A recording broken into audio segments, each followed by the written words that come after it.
کہ میری شادی ہو رہی ہے، کیا میں اس جگہ شادی کر لوں جہاں میری خالہ کی بیٹی بیاہی گئی تھی اور وہ فوت ہو گئی اور ان کا ایک بچہ ہے. تو ادروائز یہ آپ کے لیے اتنی بڑی آزمائش بن جائے گی. اور تب اس بچی نے مجھ سے باقاعدہ ضد کی تھی کہ سر کیسے آزمائش بن جائے گی، کیونکہ ان 3 سالوں میں میرے میاں نے ایک مرتبہ مجھ سے نہیں پوچھا تم کیسی ہو. آپ وہاں جس رول میں جاتے ہو وہ رول پہلے سے ڈیفائنڈ ہوتا ہے. وہ ایک آیا کا رول ہے، وہ ایک عورت کے بچوں کے سنبھالنے کا رول ہے، سوتیلی ماں کا رول نہیں ہے.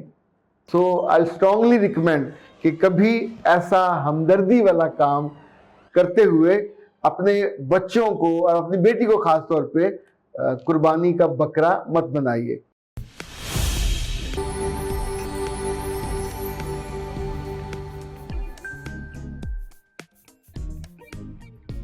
بسم اللہ الرحمن الرحیم. خاتون حضرات، میں ہوں اختر عباس اور آپ سب کو السلام علیکم. سوالوں کا تو ڈھیر ہے، لیکن اس ڈھیر میں سے ایک سوال میں نے سب سے پہلے نکالا. آج کچھ سوال اور بھی لوں گا. امبر نے کہا کہ سر مجھے صرف آپ سے معذرت کرنی ہے، اور معذرت اس بات پہ کہ 3 سال پہلے میں نے آپ کو فون کر کے پوچھا تھا کہ میری شادی ہو رہی ہے، کیا میں اس جگہ شادی کر لوں جہاں میری خالہ کی بیٹی بیاہی گئی تھی اور وہ فوت ہو گئی اور ان کا ایک بچہ ہے. تو اس لمحے میں نے ان سے کہا تھا بیٹا اگر تو تم کو ملنگ درویش ٹائپ لڑکی ہو کہ جس کی زندگی میں کوئی خواہش نہیں ہے، کوئی خوشی نہیں ہے، تو ضرور کر لو. ادروائز یہ آپ کے لیے اتنی بڑی آزمائش بن جائے گی. اور تب اس بچی نے مجھ سے باقاعدہ ضد کی تھی کہ سر کیسے آزمائش بن جائے گی. تو میں نے اسے کہا تھا میرے بیٹے تو نے ابھی زندگی دیکھی نہیں ہے. جو شادی ہمدردی میں کی جائے وہ نہیں چل پاتی. جو شادی ترس کھا کے کی جائے، ظاہر ہے ترس کھانا ایک الگ کیفیت ہے. اسی طور پہ جو کسی کی ضرورت پوری کرنے کے لیے کی جائے یا کسی کی جگہ جا کے کی جائے، آپ سوچئے اس سب میں سے ایک ہی چیز منہا ہوتی ہے، کم ہوتی ہے، وہ آپ کی ذات اور آپ کی خوشی.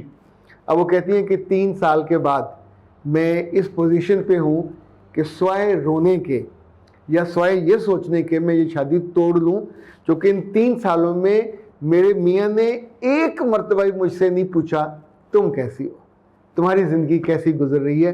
کبھی مجھ سے انہوں نے نہیں پوچھا کہ تمہیں مجھ سے کیا چاہیے. کبھی انہوں نے میرے ساتھ بیٹھ کے وقت نہیں گزارا. وہ گزرتے ہوئے آتے جاتے ایک ہی بات ہوتی ہے، جعفر کیسا ہے اور جعفر کا خیال رکھنا. ان کی ماں، ان کی بہنیں سب جعفر ان کا پیر ہے. اور جب میں آئی تھی اس وقت جعفر 3 سال کا تھا. اس وقت جعفر 6 سال کا ہے، اور 6 سال کا وہ فتنہ ہے پورا.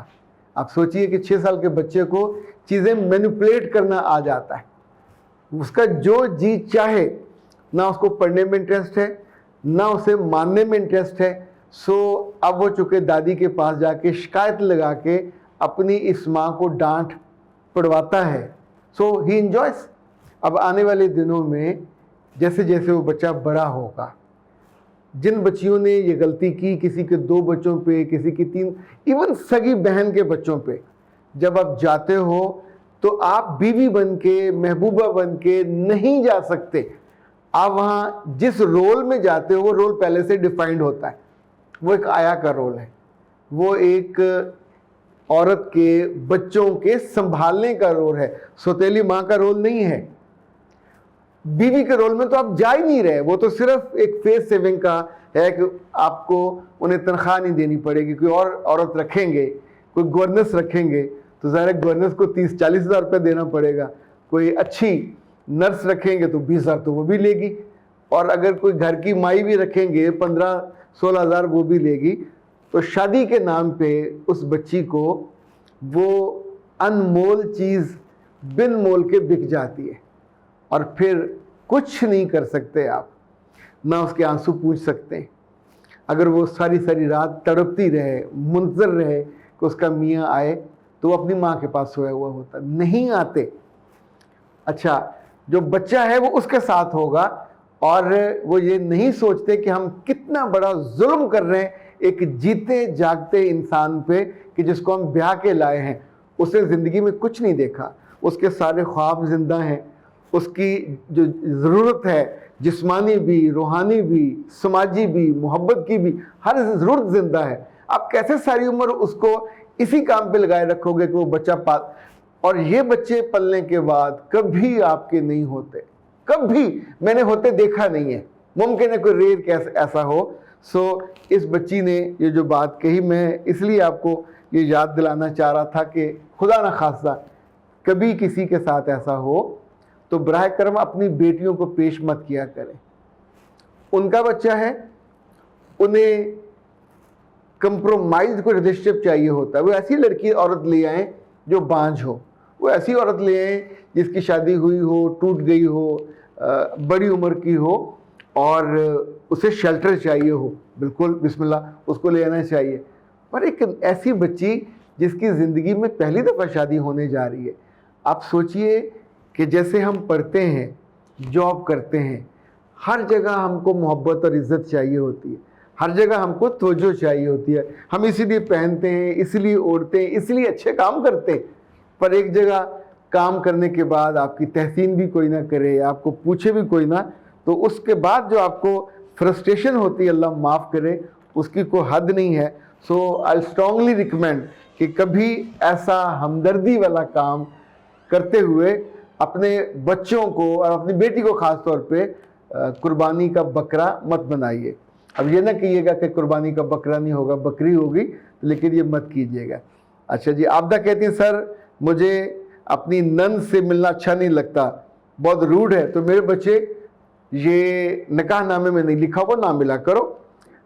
جی کو جی ہوتی ہے، آئے تو بسم اللہ مل لیا، سلام کر لے تو کر لیا، اور ورنہ اوائڈ کر گئے. اگر آپ اس کے پاس جا کے بیٹھو گے تو وہ اپنی ماں سے باتیں کرنے لگے گی، چپ ہو جائے گی، آپ کو غصہ آئے گا. سائمہ کہتی ہیں کہ سر جی شادی کو 1 سال ہو گیا، میرے شوہر کو وقت نہیں دیتے، میں کیا کروں؟ اور وہ اپنے بہنوں کے وقت پاس بیٹھے رہتے ہیں. میرے بچے اس کا تو کوئی کچھ نہیں کیا جا سکتا.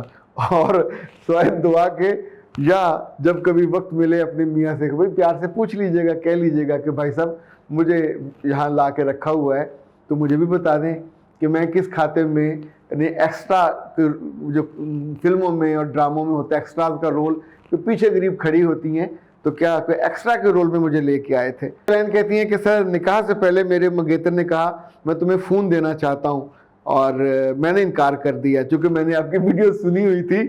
تو اب وہ مجھ سے ناراض ہو رہا کہ میں تمہیں فون دینا چاہتا ہوں، تم کیسی لڑکی ہو فون نہیں لینا چاہتی. تو کیا میرا رویہ نارمل ہے؟ میرے بچے بالکل نارمل ہے. یعنی میں حال ہی میں 3-4 اتنے برے کیسز میں نے دیکھے ہیں کہ اسی فون نے مرد تحفہ دینے کو دے دیتا، بعد میں جج کرتا ہے آپ کے، وہ دیکھے گا، کالز بھی دیکھے گا، میسیجز بھی دیکھے گا. اور ابنوکشس آپ نے تو نہیں بلائے ہوتے، پر کوئی آ گیا کسی پہ اس کا نگاہ ٹک گئی تو آپ کی زندگی کی پوری وفا سب وہ بے وفائی میں بدل جائے گی. آپ پہ اعتبار جاتا رہے گا، زندگی آپ کی ایک فون کے چکر میں خوار اور خراب ہو جائے گی. اس لیے میں آپ کو اسٹرانگلی ریکمینڈ کروں گا کہ یہ نہ کریں. اچھا، ایک بچی نے پوچھا کہ دل پہ دستک کہاں سے ملے گی؟ بیٹا جی یہ ہے دل پہ دستک، یہ پیاری سی خوبصورت سی کتاب آپ کو مل جائے گی اسلامی پبلیکیشن سے. ان کا نمبر نوٹ کر لیں 04235252501 اور 2، اور دوسرا ان کا نمبر ہے 032246737331. میں چاہوں گا ہماری ٹیم بھی نیچے ان کا نمبر بھی لکھ دے، جتنی کتابیں ان سے آپ منگوا سکتے ہیں. ویسے اگر آپ لکھ دیں ان کو 033274684746 پہ، تو اب انہیں کہیں کوئی پیکج 1000 روپے کا ہم مجھے بھجوا دیں، اس میں پھر دل پہ دستک اور اللہ جی کو میرا سلام کہنا، 1-2 کتابیں اور ہیں، وہ اس پیکج میں آپ تک پہنچ جائیں گی. لیکن اب اختر عباس کو دیجیے اجازت. السلام علیکم.